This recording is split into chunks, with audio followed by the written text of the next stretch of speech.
अपरा असला एकादशी व्रत कथा। ज्येष्ठ कृष्ण एकादशी।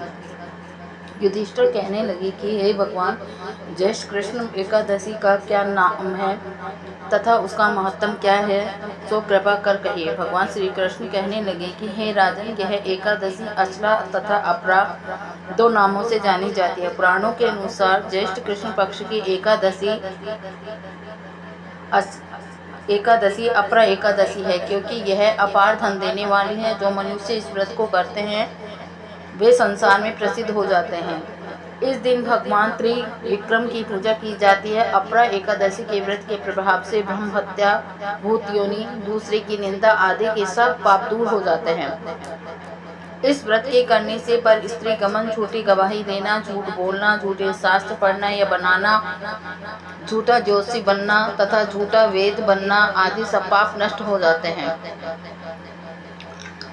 जो क्षत्रिय युद्ध से भाग जाए वे नरकगामी होते हैं, परंतु अपरा एकादशी का व्रत करने से वे भी स्वर्ग को प्राप्त होते हैं।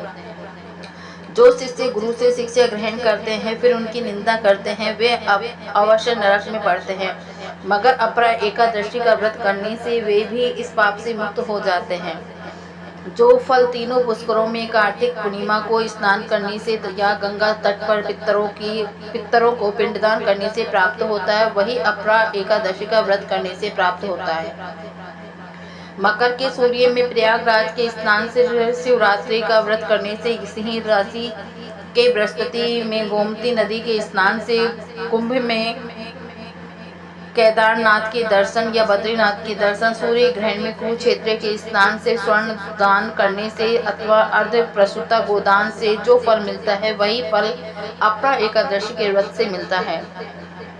यह व्रत पाप रूपी वृक्ष को काटने के लिए कुल्हाड़ी है, पाप रूपी ईंधन को जलाने के लिए अग्नि, पाप रूपी अंधकार को मिटाने के लिए सूर्य के समान, मृगों को मारने के लिए सिंह के समान, अतः मनुष्य को पापों से डरते हुए इस व्रत को अवश्य करना चाहिए। अपरा एकादशी का व्रत तथा भगवान का पूजन करने से मनुष्य सब पापों से छूट करके विष्णु लोक को जाता है।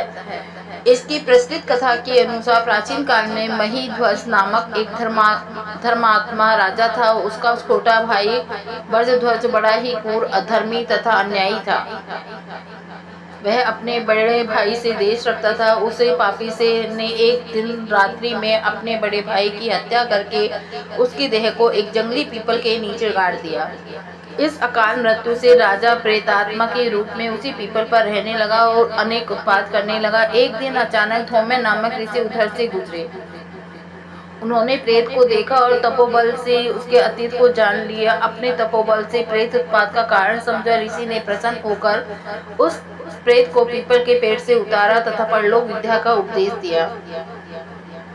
दयालु ऋषि ने राजा की प्रेत योनि से मुक्ति के लिए स्वयं ही अपरा असला एकादशी का व्रत किया और उसे अगति से छुड़ाने को उसका पुण्य प्रेत को अर्पित कर दिया।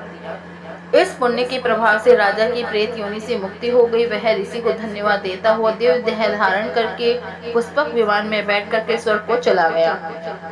हे राजन, यह अपरा एकादशी की कथा मैंने लोकहित के लिए कही है। इसे पढ़ने अथवा सुनने से मनुष्य सब पापों से छूट जाता है।